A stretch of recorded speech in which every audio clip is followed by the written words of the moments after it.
Here we are for this very special encounter at the Bon Open between Jeffrey Blancano against Damir the Demon Jumur.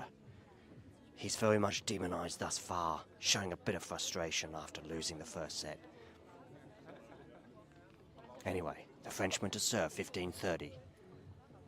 Bit of pressure on that Frenchman's shoulders, like a couple of baguettes weighing over him. Needs to take some time. No hurry, he says, at 15-30. He's up a set, 2-all here. What are you gonna do? You're gonna go there down the middle, and that is a shank. One that even Stefanos Tsitsipas would be proud of.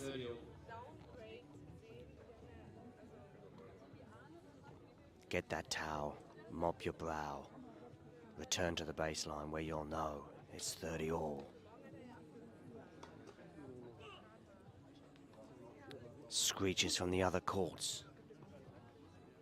But they don't put this young Frenchman off. Look at him, prowling, brushing, questioning. Maybe they do put him off.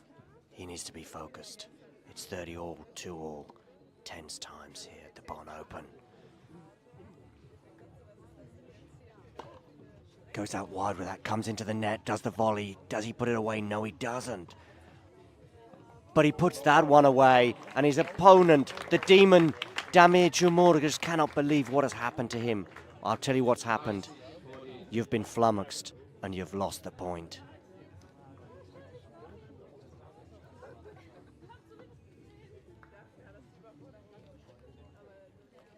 We would take another look at it if we had a replay, but we don't.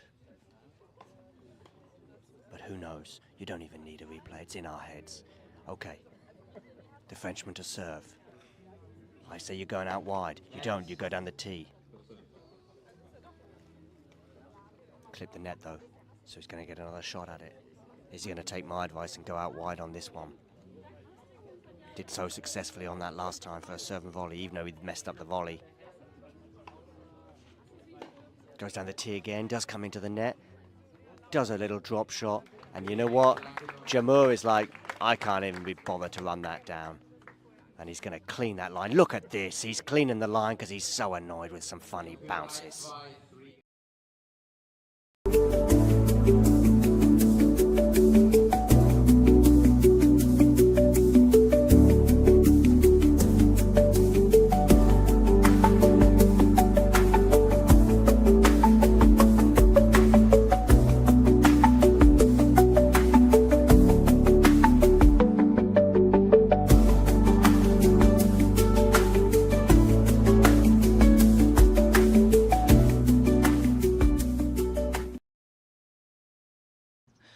My name is Clara Towson, and I'm a friend of the show.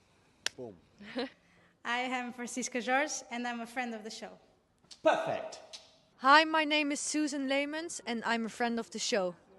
Boom. Yeah. My name is Zainab Sammaz, and I'm a friend of the show. Boom. Hey guys, my name is Sasha Vickery, and I'm a friend of the show. Boom. Hi, my name is Lloyd Harris, and I'm a friend of the show. Perfect. Hi, my name is Jan Faria, and I'm a friend of the show.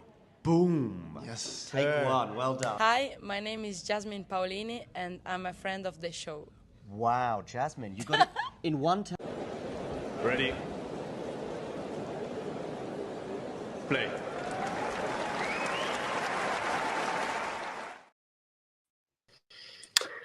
Hello, how are we doing? Fergus, you're there. Okay, I'm good. How are you doing? It's been a while. It has. Yeah. Nishikori Paul was the last time I was on with you. When was that? Australian Open. Oh, yeah. Right, yeah. Nishikori Yeah, Paul. it's- Yeah. We are here for a very... I don't think we could actually get such a different matchup today from Nishikori Paul. We're Raducanu. How do you pronounce it? Is there a specific way to pronounce it, or Sayaka Ishii? Not Nishikori Paul, but featuring a Japanese player here. But yeah, quite different circumstances for them. Obviously, we've got, Raducanu, who is not, had such good luck recently in terms of results. And,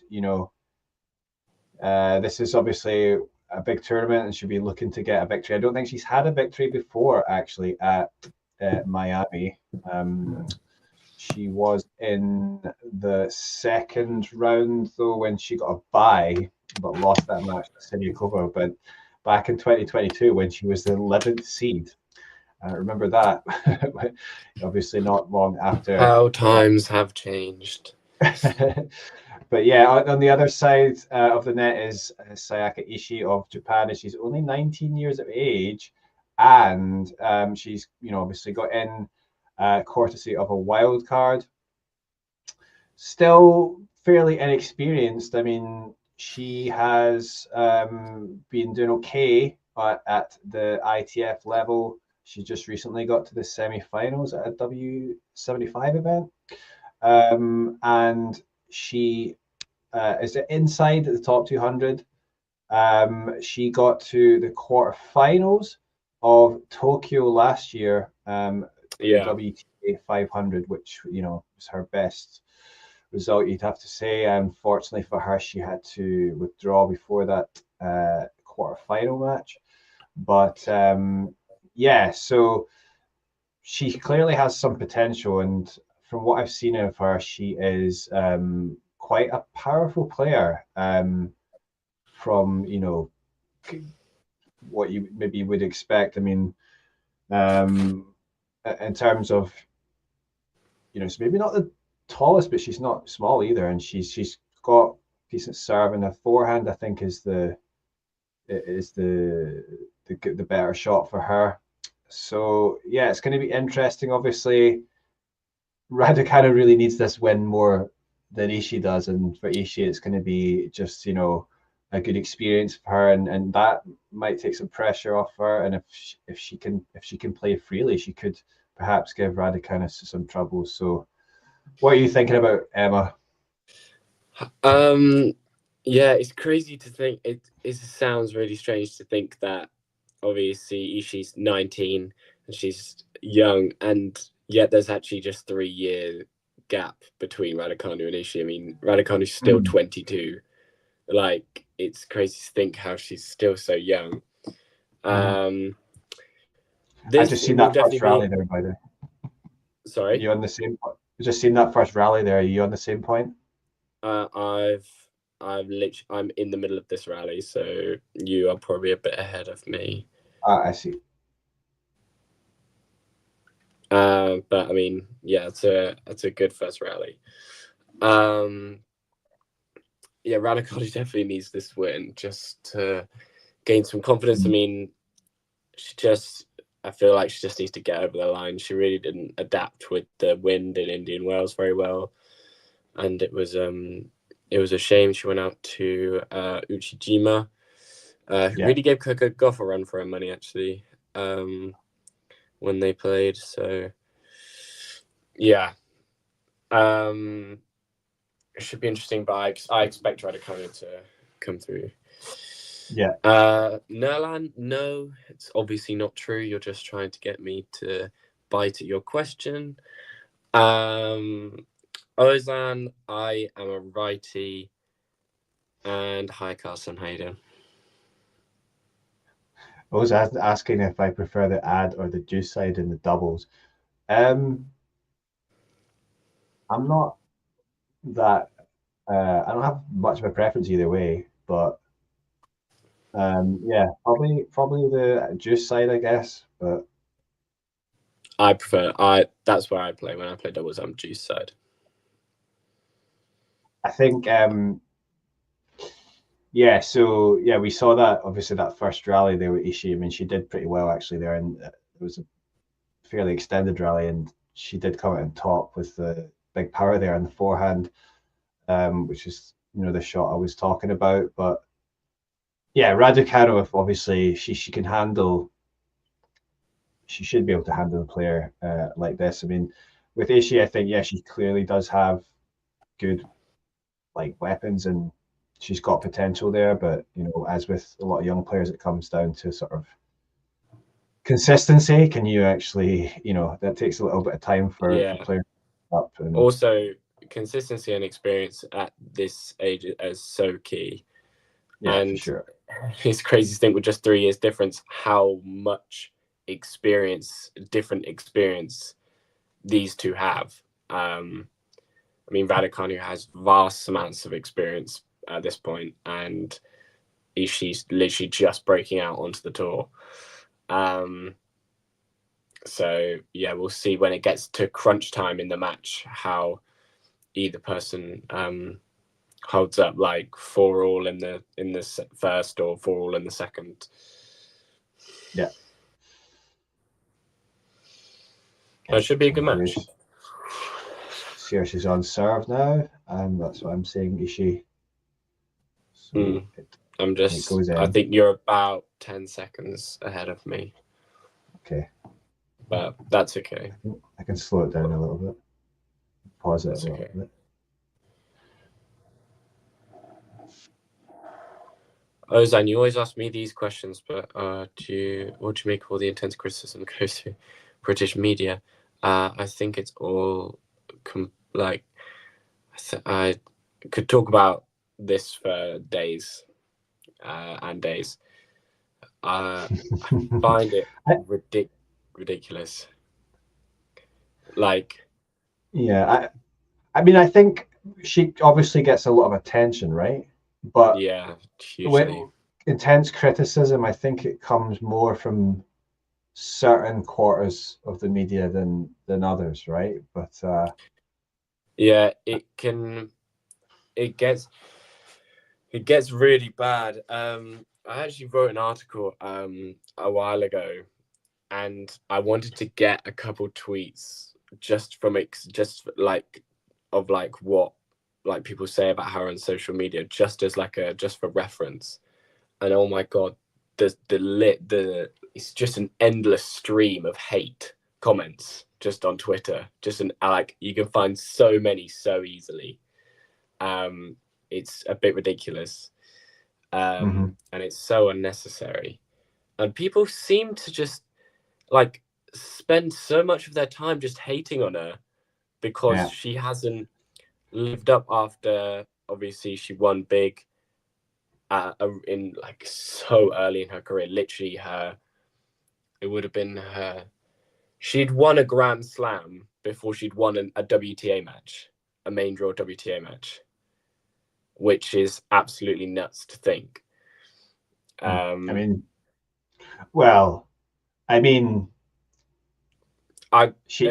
know what you're saying. Yeah, I mean, but she did have a run to before the US Open. Yeah, she did all right at Wimbledon, right? She won some matches at Wimbledon. Yeah, fourth round of Wimbledon was she went to the fourth round of Wimbledon. She probably got in that with a wild card, though, right? No, Wimbledon? Yeah. So it was a wild card. Yeah, I think she barely. So yeah, she hadn't won a main draw WTA match that wasn't outside a Grand Slam before she then won the Slam at the US Open, which is just ridiculous to think. She'll probably be the only person ever to do it, I assume.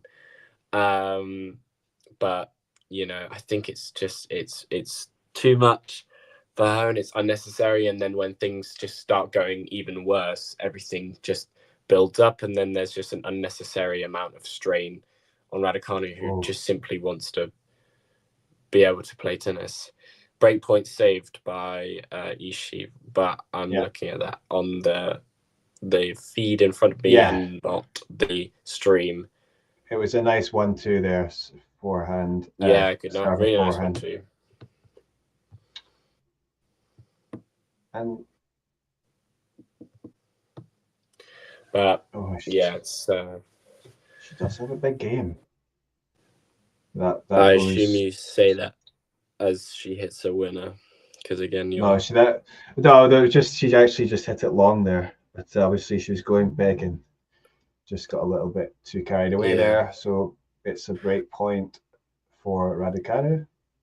This is what happens with young players. Like, or you said earlier about consistency. It's so key for these players. Yeah. They can have a huge. It's like Fonseca.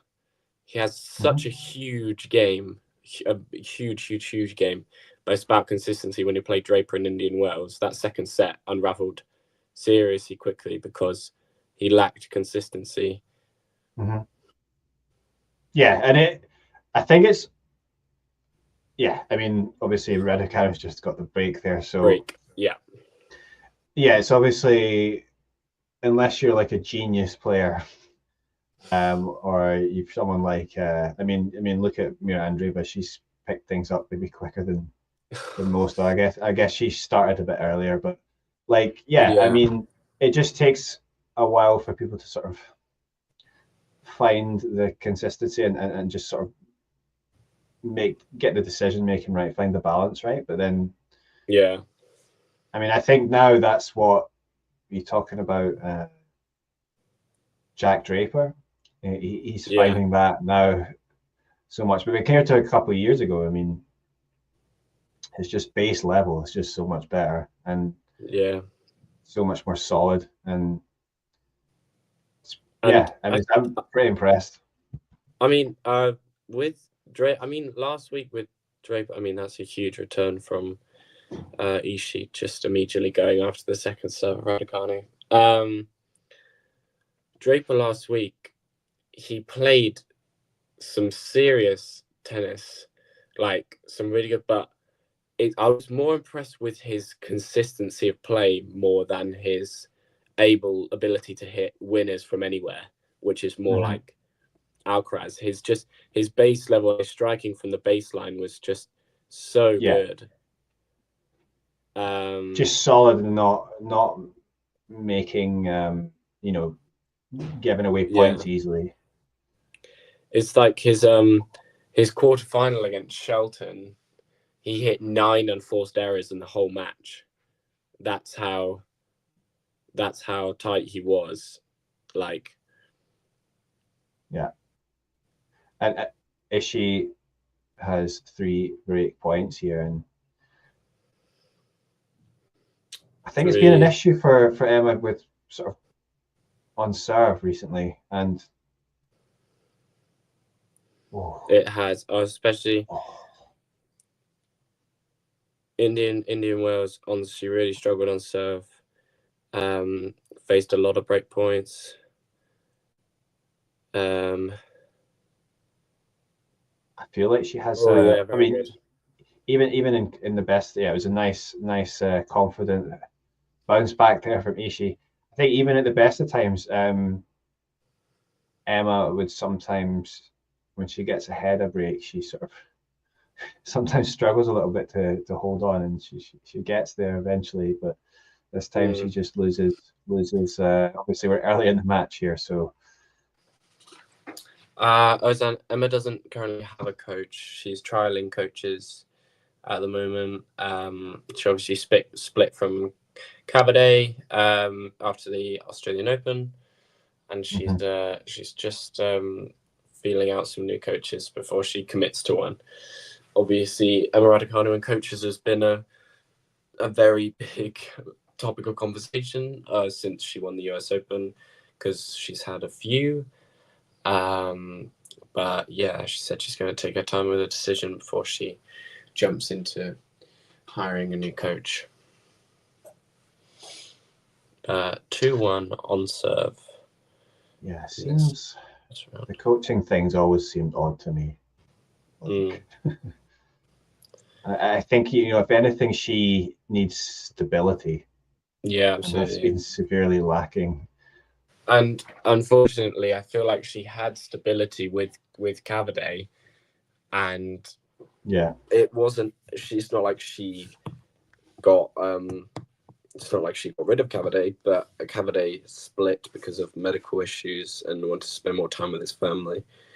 So, yeah, it was obviously a tough decision for Emma to take, especially because I felt as though there was that stability going on, with Cavade and Raducanu. She'd obviously had a very solid year last year, climbing really back up the rankings from 330 to 55.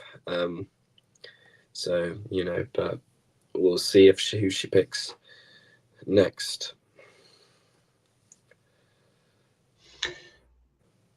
Yeah, Ishii. Okay, yeah, we're back at 15-all.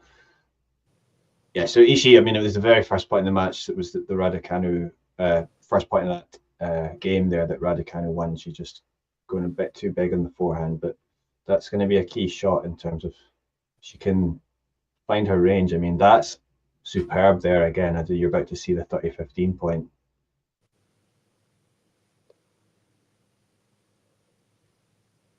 So, yeah, it's going to be, you've got to, that's great. You've got a lot of players that are coming up. I mean, she felt that with Uchijima, players that are, they really want to get these wins on the tour. Uchijima only really broke through sort of last year, sort of at that level and been finding her feet. But she managed to get a few wins recently. So, and then Emma's sort of in a similar position herself. She needs to sort of get these wins together, but it feels a bit like she's sort of takes some steps forward and then there's like a setback. That's what it felt like. It's been like the last few years. It does feel like that. I mean, with how Raducanu ended the year, especially the Billie Jean King Cup, was so positive, and I felt coming into this season that it was going to be a good season for her. And then obviously there was an injury in Auckland, and then she made the third round of the Australian Open. Her best result there, beating two really good players in Alexandrova and Anisimova. And then obviously she got knocked out pretty easily by Swiatek. But yeah, it was, and from then it's been a real struggle this season. Mm-hmm. As Ishii holds only one win since the Australian Open, which was against Sakkari in Doha. No, Dubai. Sorry, not Doha. Dubai.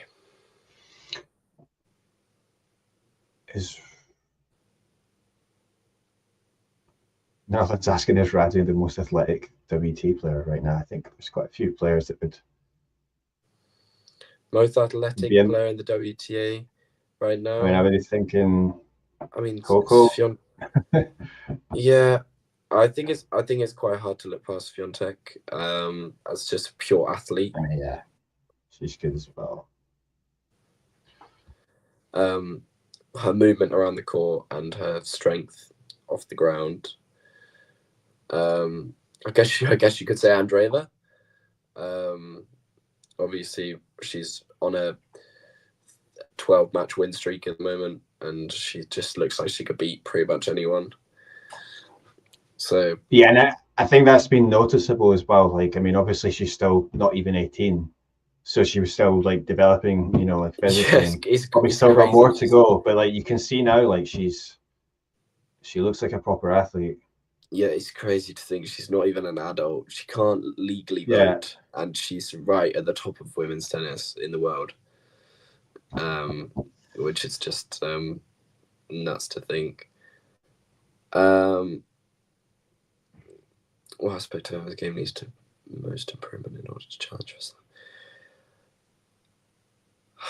I'm really not sure, because I don't think she has any overriding weakness in her game, but I feel like she doesn't put it all together at once. I feel as though everything has a very solid base level. I mean, you have to have a solid base level to win a slam. Like, that's always going to be there. There's no denying you can't have a base level and win a slam. I just think she struggles to put it all together. Like, one day her her serve will be on. Next day, her forehand will be on, and her backhand's kind of off. I mean, the serve has been an issue recently. So, I mean, obviously, I think, you know, she was able to serve well, but like, yeah, I mean, obviously, you need to have that consistently if you want to be competing at the very top. And yeah, all round, she's a good athlete and she has a good game, and she plays pretty smart, but maybe just obviously doesn't quite have the power of, let's say, some of the top players at the moment. But like, yeah, I think more than anything, before we talk about challenging for slams again, she needs to challenge for any titles. I mean, she hasn't won a title matches. since. She just needs to start winning matches. Yeah, and I think the problem is, like, you know, in terms of like, she needs to actually be playing more matches and, you know, obviously winning them. But she's playing a lot of these big events and not getting too many wins.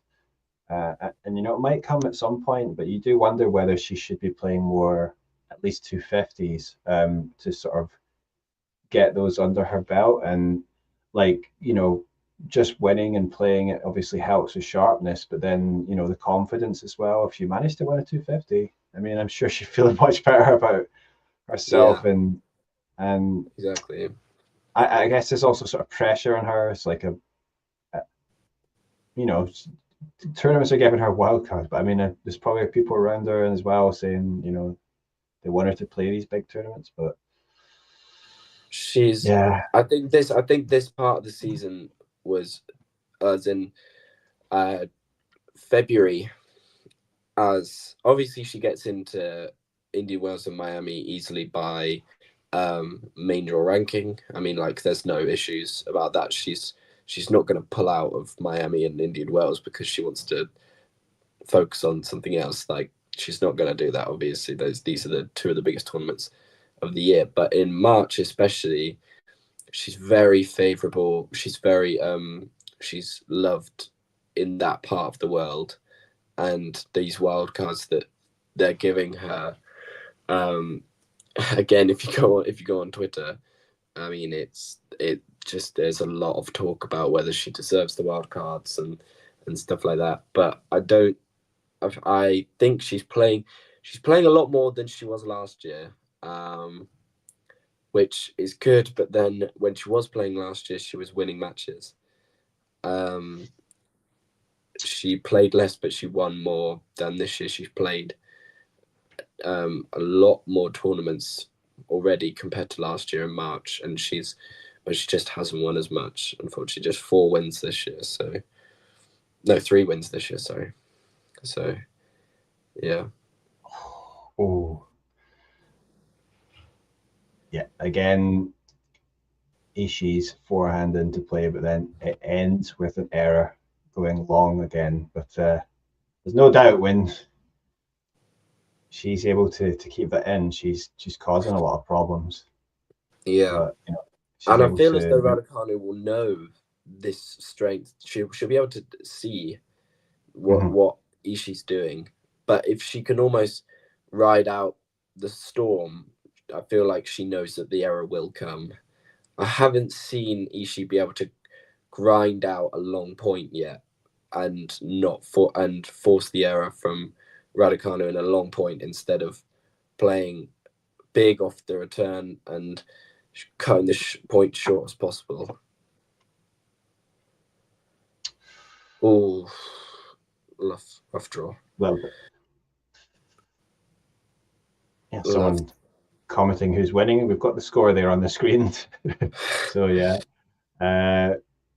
If you can't see the screen, it's 2-3, love 30, Raducanu.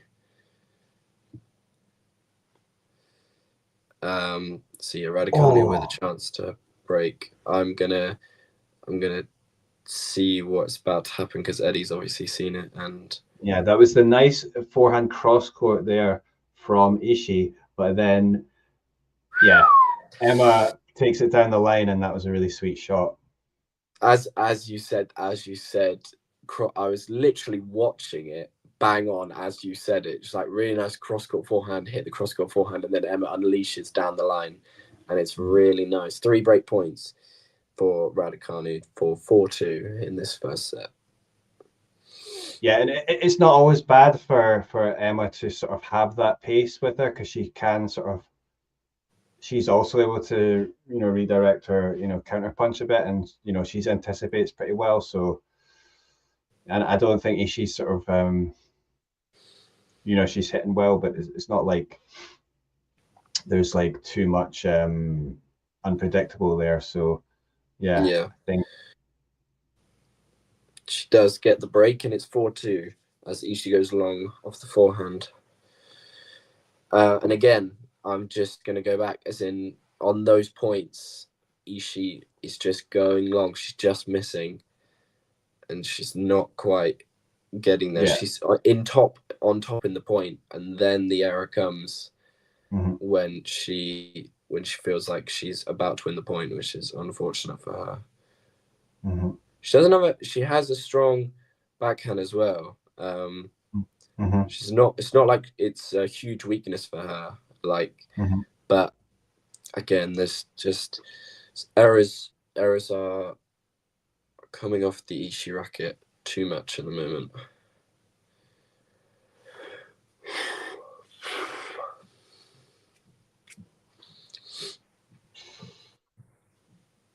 I don't know how. Yeah, it'd be good. Let's see if Raducanu can actually hold here. Yeah, it was strange because there was I feel like it's been there's gone through periods of Emma's play where her serve has been a real weapon when she lands it. I mean, I don't know the ace count. I think Emma's hit like 5 or 6 aces already today, from what I've seen. I think, but where it's been a real weapon to deal with, and then it's sort of, there's times where it's less potent, and I don't know if what's going on, but it's just it seems like there's a lack of consistency with pace and power on the first serve, but doing enough at the moment. Yeah, it went down the middle of that last one, and it was good enough. Yeah, so just looking at the draw as well, because whoever wins this will go through to play the 8th seed, Emma Navarro. And I don't think Raducanu has played Navarro before. No. Our producer just asking us that. We've talked about Ishii's weapons. I think clearly her forehand is the her bigger weapon. Yeah. But yeah, she likes that shot there, and it, you know, can be pretty dangerous. But yeah, she's just too many errors at the moment. She's just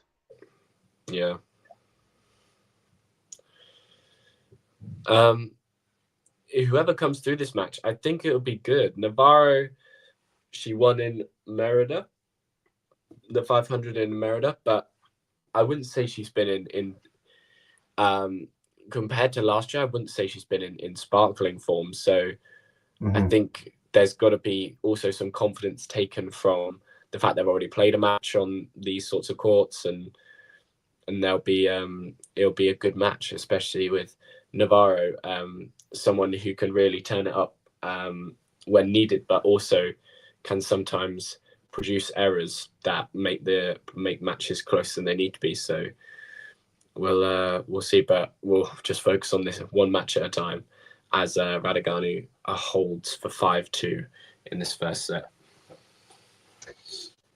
Yeah, that was a better service game from her, and it was, yeah, she's looking pretty solid at the moment. I don't think she's showing you know, the consistency that she needs to be able to trouble Emma at the moment. So perhaps Emma will be looking to try and break here if she can, and go into serve first in the second. Yeah, just looking at the other scores at the moment. Potapova and Kimbero in a third set, as are Rakimova and Blinkova. Kudermetova was up 6-2 against Wang Jinyu, but now they're in a tiebreak in the second set. It's on serve.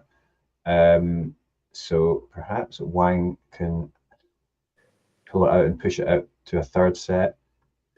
The Bublik Buyers match, is that still going on? Bublik has won 6-3, 6-4. So good for him. He's in good form, isn't he? Because he just was in the final. Yeah, he is in good form, but he's shot down the rankings. Right. Yeah. Because he lost a load of points in Dubai because he made the final last year. Yeah. And he didn't back up his title in Montpellier. So he's finally maybe thought, I need to get my act together here, and it is coming together maybe. But he has to play Tommy Paul next, which is of course going to be difficult. Yeah, that is going to be difficult. Buys is such a clay court merchant focus. I wouldn't. Yeah, I mean that's that is accurate. Yeah, that is accurate. His game's obviously just so suited to clay, and he really struggles on the grass. I see Mark Petchy there. Is he just observing? He's not involved in the coaching, is he? No, I don't think so. He's just. I think he is just watching. Yeah. Yeah, I mean there aren't many. I mean, Cerundolo's a great Argentinian-wise. Cerundolo's a very good all-round player. I think he's probably the best all-round, all-court Argentinian on the circuit at the moment. I'm excited now. That was a big gasp. We'll. Just really good athleticism from Raducanu. I mean, just busting a gut to get those balls and eventually winning the point. Ishii with the error. Oh wow, yeah. I mean, Nerland did ask, is Raducanu the most athletic player on the WTA right now? And then we're like, no, and then she pulls out points like that. It was that point against Anna Samova at the Australian Open where she nearly did like the splits and sliced and got it right back, and then Anna Samova with the error. Like she does show real flashes of being really, really good on court, being really strong on court. But yeah, I think she just, if she puts it all together, it'd be really good, but she just struggles to put it together. And I mean, who knows? I feel like with Raducanu, it could be that 1 week it all just clicks, and that she goes on this crazy run where she makes like the semis of a big tournament after it all just clicks into place. But we just obviously don't know when that week will be. I mean, for all I know, it could be this week. But yeah, we'll see. 30 all. As we approaching the end of this set, this first set in this round of 128. I'm interested to know the masters that are round of 64. I was talking to John weeks ago about this, that I feel as though if it's going to be masters at a round of 64, that no one should get a bye and everyone has to play their first round match. Right, because some of them are, it's just 54, right, or something like that. And and then it's the top 10 or top 12 get to get a bye first round. I think if it's going to be that big of worth that many points, ranking points, I feel like no one should get a bye if you're not going to have a 128 person draw.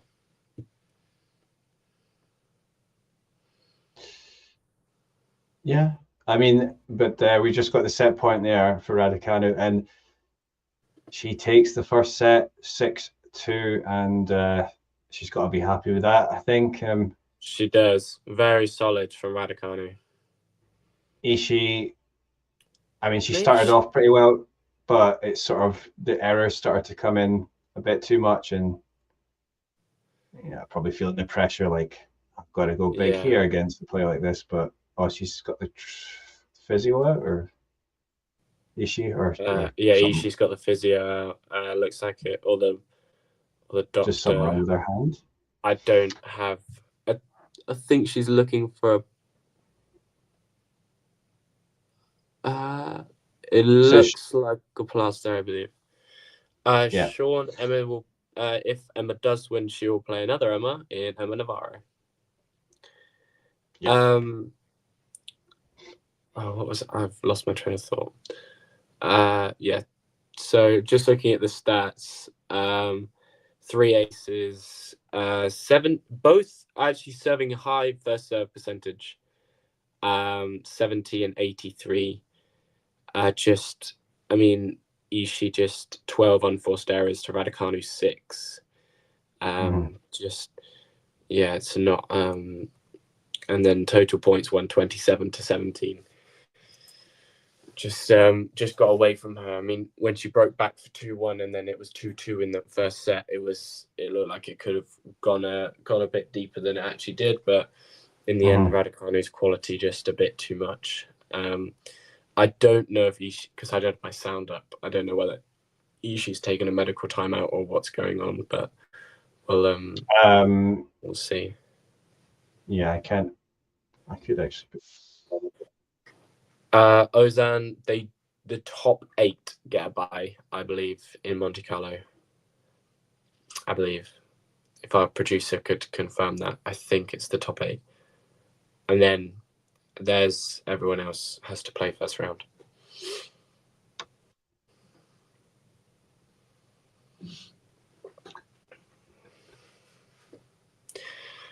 Obviously, Raducanu broke in the final game of the first set, so it'll be Raducanu to get us started in this second set.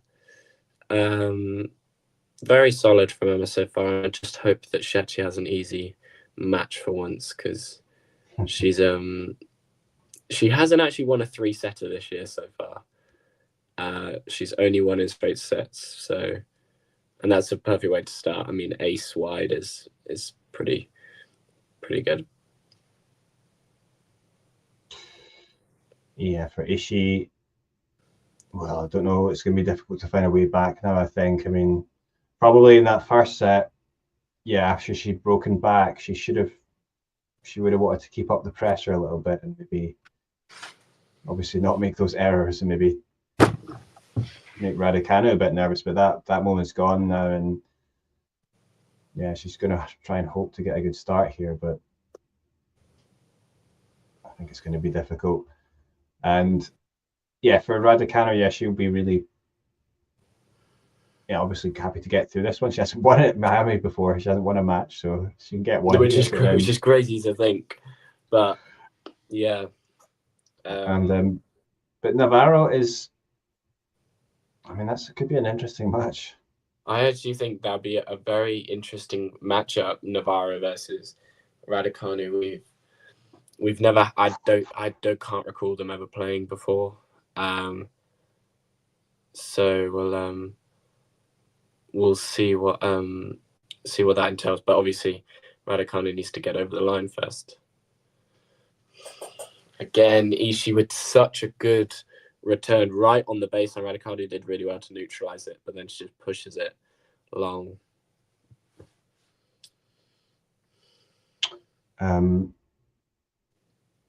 That was a good first hold for Emma. What I'll say about, though, is thinking about the Asian players, but particularly the Japanese players, there's quite a lot of young Japanese women coming through. I mean, you've got obviously this player, 19-year-old Ishii, but then Ayo Ito, who's 20-year-old, she's just coming up. She's almost in the top 100. She's got obviously an interesting style, but then also we have the one Wakana Sonobe, who's 17, and she impressed at the Masters earlier this year and won. Came through qualies and won the first round match. So she is only 17 and she's got a big game. And I think also Sarah Saito is 18. So there's some potential there, and there's quite a lot of maybe lacked a bit of on that women's side outside of Osaka, but something to look forward to for the Japanese tennis fans. And then it's not just the men's side, the women's side. Sorry, the men's, obviously you have Sakamoto, who obviously won the junior AO. That's obviously someone definitely to look out for. And he's just qualified here. Yeah, exactly. So that's definitely someone to look out for. Obviously Nishikori isn't young anymore, but he's still obviously entertaining as ever to watch. Nishioka is someone that I like to watch specifically. I think he's got a really nice and fluid game to watch. Nishioka was he won the title here, and so when we had that one ATP tournament, that was 2022. He was on fire that week. Yeah. That's what I was referring to. I mean, it just seemed like he had just that crazy level to go to. Right, I can't be disappointed with that. Just misses the drop shot. Nerlan, if you can remind me where I said Andreeva would finish at the end of the year, because I can't remember what I said.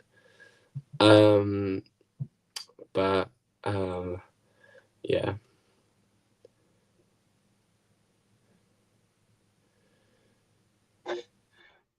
That was a little chip return winner there from Raducanu. I don't think it was intended, but like, oh my god, yeah, that's crazy. Just aiming to get the ball back into play, and she does so that well that she kind of just takes it out of Ishii's hands. Nothing Ishii can do about that, really. So a chance for Raducanu first up in this first service game. I guess you said top 10. I believe she'll be top 5 by the end of this year. Andreeva, maybe 4. I just think the points gap will just be too much to consistently cover the ground of. It's going to be difficult. It's maybe easy to get a little bit carried away, but I think, for Andreeva, she's she's got a good draw, I think, this time around. I mean, she's in this section with Raducanu. Obviously Navarro's in there, but the other seeds are Anisimova and Noskova, so it certainly could have been tougher. And I think, well, it's just, she seems so calm at the moment as well. Like, and it's something to look forward to. And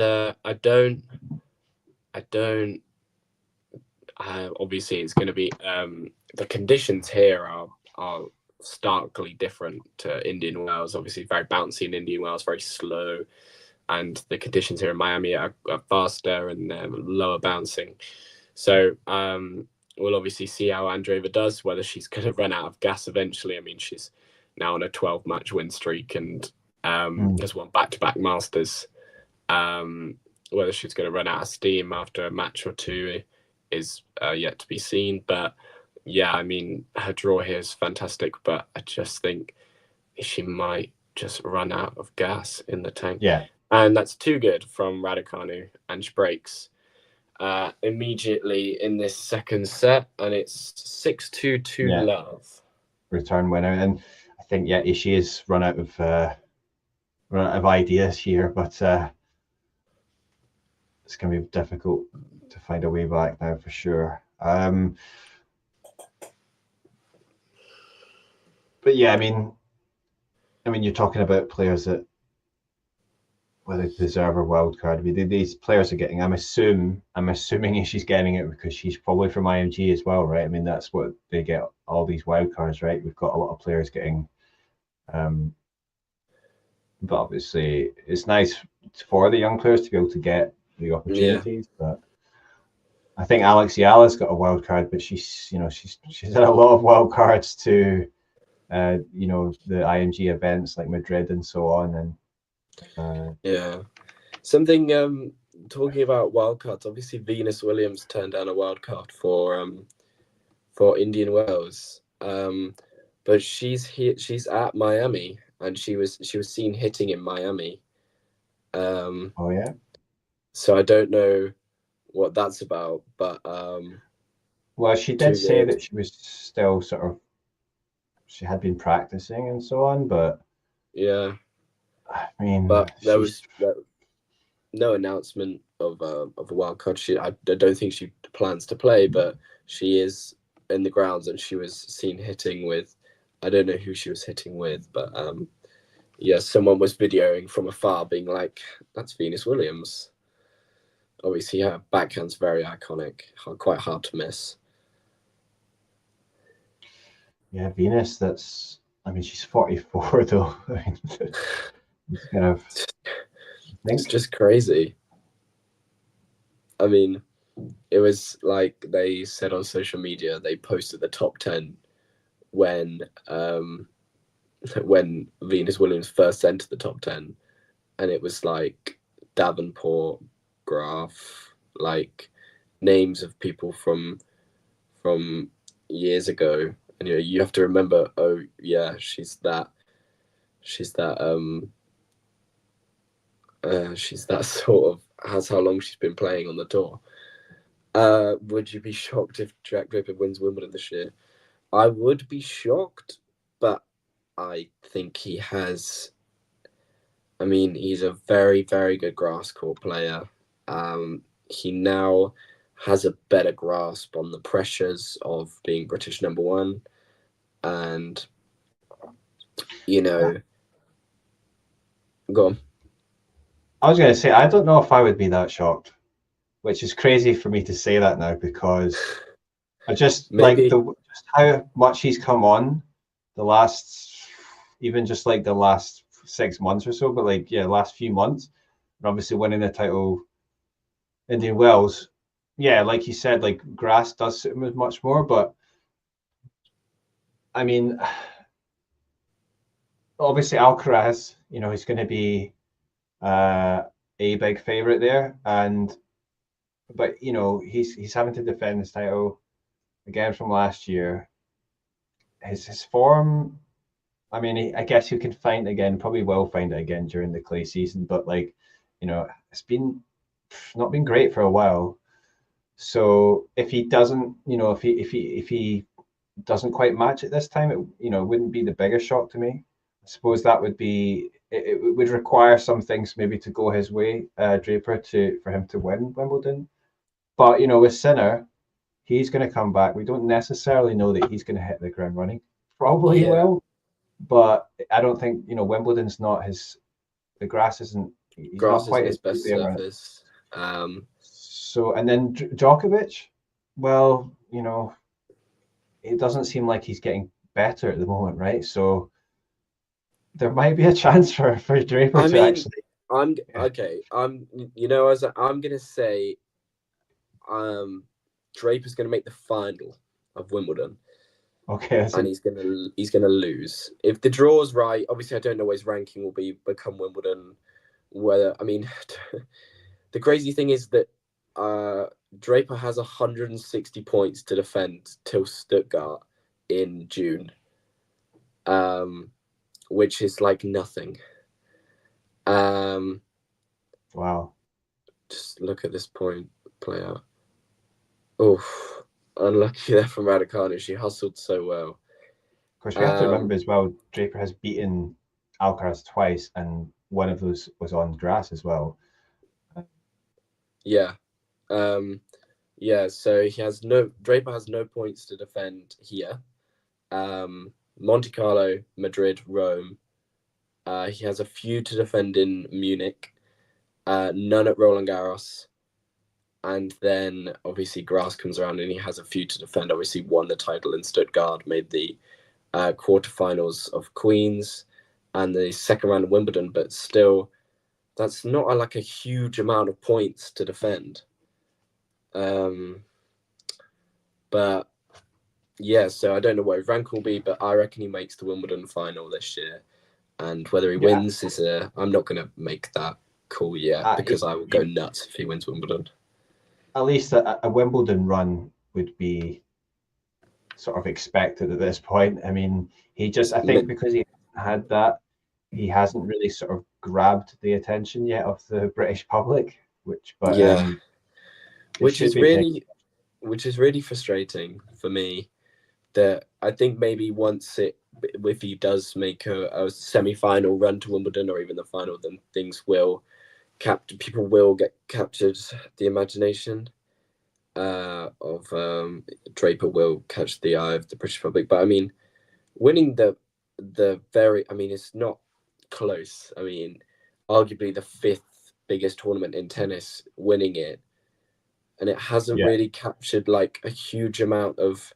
I mean, it's definitely captured attention, but not like as big as it would as if Murray had won Indian Wells 10 years ago, or So we'll hopefully soon enough Draper will get the attention he deserves on the tennis court. But yeah, I think it was interesting because I remember when Murray came through, there was a big hype about him because he was beating like some big players.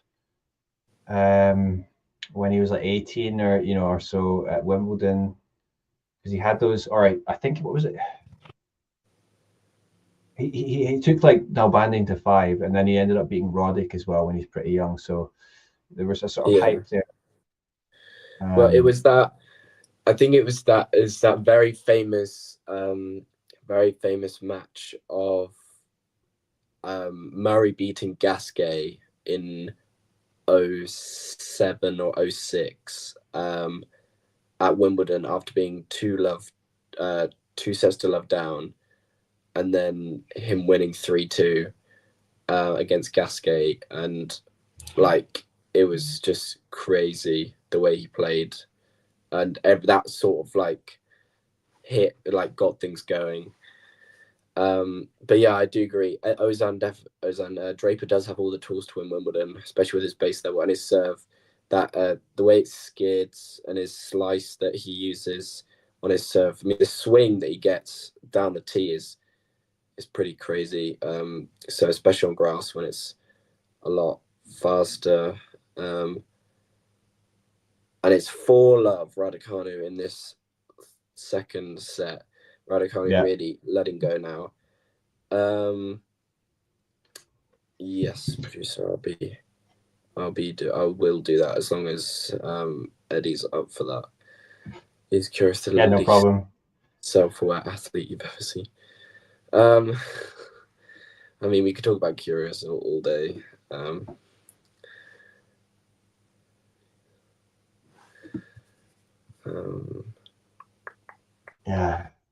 Question if last year at US Open. Sorry, go for it. Yeah, just so I was just gonna say, it's just obviously it's gone very quickly, this match, and I guess it's just I think from Ishii's point of view, it's just sort of she's just got it's a learning experience for her in terms of like she's realized how much she's still got to go in her game. So Nerland, to answer your question, if last year at the US Open Draper had not faced Sinner, do you think he would have taken the US Open? I reckon it would have been really close if it was a final between him and Fritz. I don't know if... I think the way Draper was playing those 2 weeks was pretty nuts, to be honest. So, and I think... I don't know whether... I don't know, it's tough to say, but I agree with our producer saying it's a 50-50 chance to beat Fritz. I think it's just whoever on the day handled it better. Yeah. Yeah, Raducanu looking to wrap this up in under an hour. It's got away from Ishii, especially from 2-all in the first, and trying to challenge Emma's serve. But yeah, I think overall Emma's had a really solid base. really solid base level this match, and just kind of let Ishii come to her, and it's kind of just unraveled for the young Japanese. Unfortunately. Yeah, I think with Emma, it was obviously a little bit of a slow start because she went up the early break and then lost that break, and you're thinking things were looking a little bit tricky for the first few games, but she got back on top, and I think she sort of, she was fairly ruthless after that, and obviously Ishii was helping her out a little bit with the errors and so on, but it's been pretty solid and professional performance, really, hasn't it, from Emma? I was about to say professional is the word that I would use. This is a very professional performance from Raducanu. Just serving decently, good ground strokes. When she's come to the net, I think she's won every point when she's come to the net. And demonstrated well what she can do. Still not out of this game though. But yes, Nishioka Nishikori is an interesting matchup. I'm sure you're very excited for that. Well, it's on. Oh. Yeah, one game away from the match for Raducanu, but then so that match is not on tonight though, or today. So no, it's tomorrow. Yeah, tomorrow, and then. But we do have Sakamoto playing against Muller later on. That'll be a good match. See where Sakamoto's level is, especially against Muller, who's been in really good form this year. Obviously won his first title in Hong Kong and played well in... you got to final in Rio. Yeah, Rio, sorry. I was about to say Santiago, but it wasn't Santiago, it was Rio. Yeah.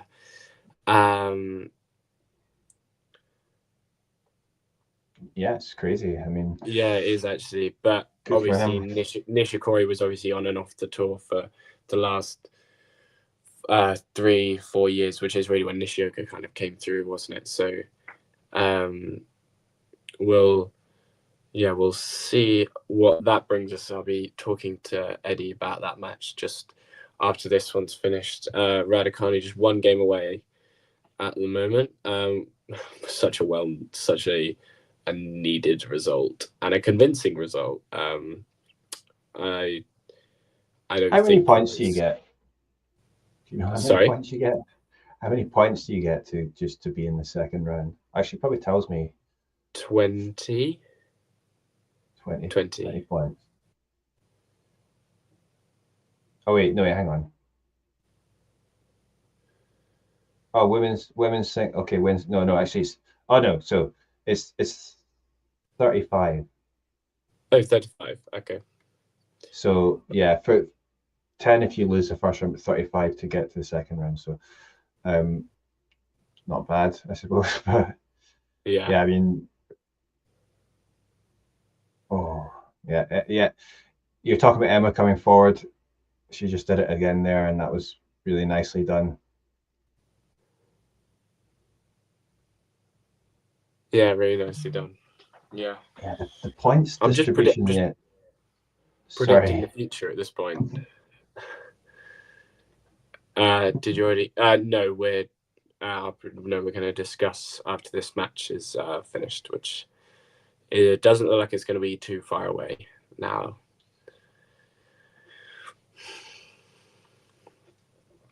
I was going to say the points distribution, it's different between the men's and the women's here. I've got it up here, but the women's one's kind of odd to me, like just the numbers.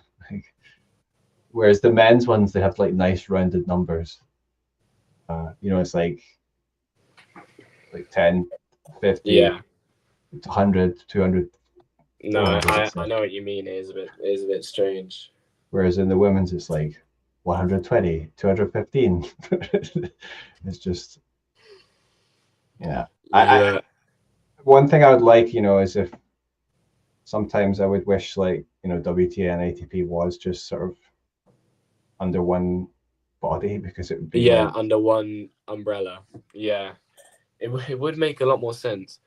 And there has been like, I don't know, there's kind of been like, I was thinking, could we do it that they are very symmetrical and that they follow each other, like as in they all play the same events, maybe 1 week apart, and they all go to the same places, but I don't know, but I think it would kind of be easier for tennis in general if they both were governed by the same system. Yeah. Oh. Emma's dominating that rally there to bring it to 30 all. Yeah, to get pushed out wide with the backhand and just to hit it too well to then bring in the forehand cross court. Emma's backhand really is something that is noticeably better. Obviously, it's rare that you find someone that's backhand is better than their forehand. I don't know if that's the case for Emma, but it's pretty close, I'd say. She has a very, very strong backhand. Well, good one too from Ishii there. Hypothetical question: how much would it have impacted Asian tennis if Kei beating Marion Cilic way back when in 24? Oh, I mean, God, that probably would have been massive. I think, yeah, probably. I think, yeah, for the wider region, I think that would have got like quite a lot of attention. I mean, I think he got attention anyway because he beat Djokovic on that run. So that obviously made him a star in his home country. But that probably would have, yeah, I think, I mean, just obviously to have an Asian, men's slam champion would have made big headlines, I think, not only in Asia, but like around the world. But yeah, unfortunately for him, he lost out in that final, and we'll never know what could have been. But I think he's done all right anyway, given all the endorsements he would have had in Japan. Yeah. Back to Juice.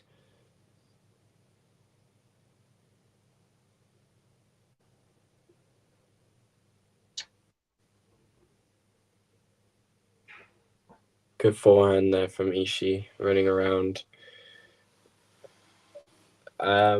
Is Emma's serve a weakness? Because I know she seems. I don't know. It's hard to say. I mean, it's clear when her serve is firing that it's one of her big weapons.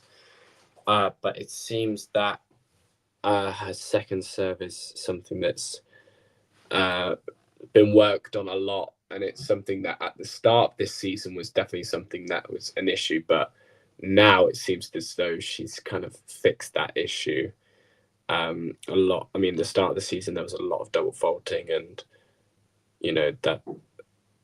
that sort of those sorts of situations, but now she seems, I mean, in this match it's just been the one double fault.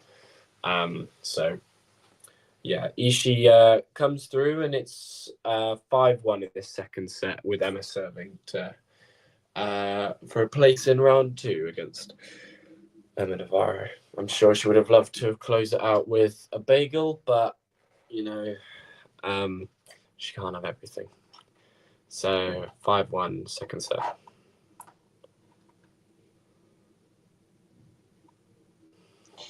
Yeah, and I suppose even though maybe it's not the Ishii hasn't put up the best performance, I think like from Raducanu's point of view is just sort of she still looked good and being able to take the chances here and obviously execute well. I mean, you still have to get it done, and so that's, I guess, positive from her point of view. Yeah. Very positive for her to just come through, because it could have been if it had gone slightly differently and Ishii had come out and she'd come out firing and some of those forehands had landed. I mean, it could have got uncomfortable. Mm-hmm. But she's been very professional and she's come through. Well, I mean, she still has to actually we talked serve about without the serve, but it has been okay today, hasn't it? Yeah, it has been. There hasn't been huge question marks over the serve today. So yeah, I think. Oh.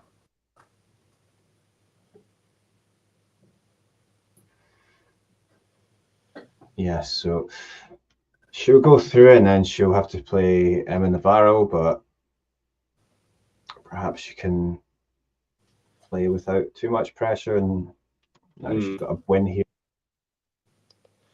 Just that court experience for the conditions. It's often that where there are lots of examples where players have struggled against people that have come through the first round because they just haven't played a full match in these conditions on courts like this. And that's where you as the person that's come through first round has to take positives from that. You can't go into it feeling as though you're unlikely to win. So a little bit of an opportunity missed there. Yeah, Ishii will be annoyed with that.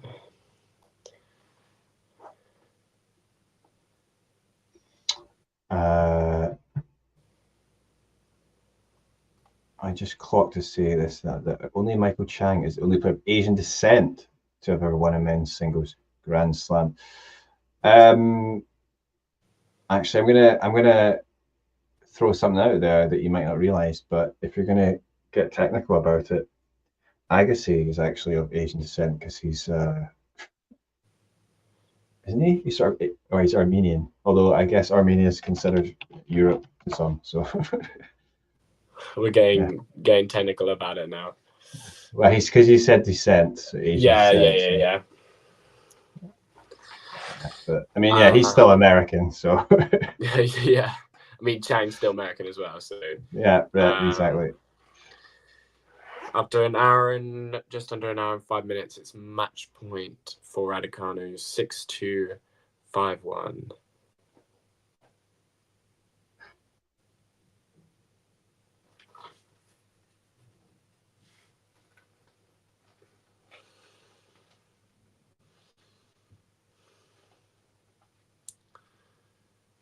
Backhand to backhand.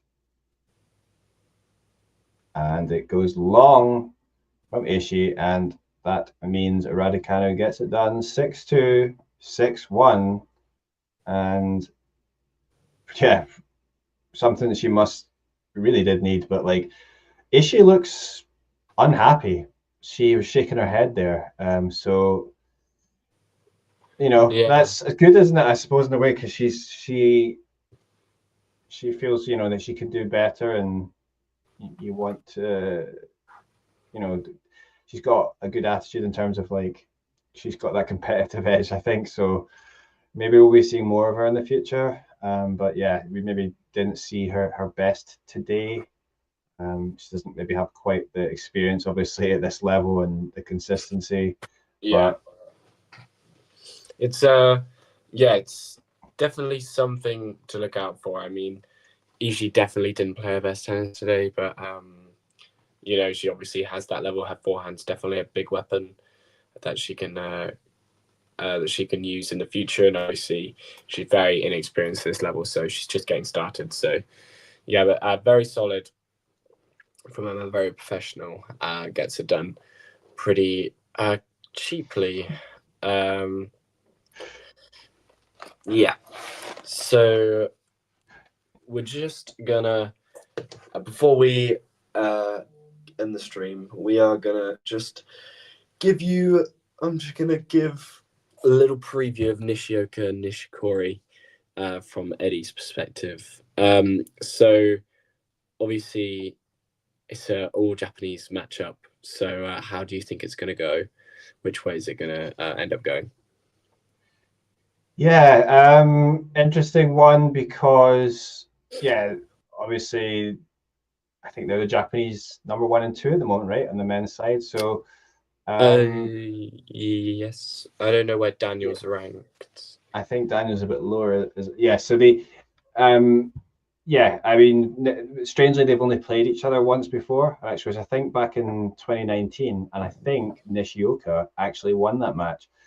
Yeah, there we have it. There it was in Cincinnati, in straight sets as well, although it looked fairly close. But I think that's probably partly to do with Nishikori's injuries woes. You know, he been not as many chances for them to meet, but Nishikori, it's been pretty good for him recently, you'd have to say. I mean, he hasn't won any ATP tournaments of late, but you know, he had a final obviously in Hong Kong, and yeah, I mean, I followed it up, and it was difficult. We covered that match in Australian Open, obviously. He won that first round from 2 sets to 2 sets down, and then struggled against Paul though. But yeah, like obviously in Phoenix, he had some wins there and got to semis, but then he lost to João Fonseca, which is, you know, a lot of people are losing to João Fonseca these days, and you know, I think he's been competitive. I mean, the other guys that he's lost to, I mean, he's lost to Umber in Indian Wells, but I think Nishioka, yeah, I'm feeling a little bit more positive about Nishikori's chances in this, but I do think, you know, the thing is, it's maybe not so easy because Nishioka will obviously know Nishikori well, and obviously, you know, what to expect, and it'll be interesting. I think it could be a fun one, but I kind of giving the edge to Nishikori just because, yeah, he feels solid at the moment, and like as I think John's pointing out there, Nishioka is volatile. I mean, yeah, he can be a bit inconsistent, and actually, and also another thing is, you know, the physical struggles. You see, I don't think he has played since Delray Beach, and he had to draw injured there. So yeah, that's always like a bit of a question mark with Nishioka. I mean, obviously it's not the biggest player, and you know, that's obviously going to make it a bit more physically difficult.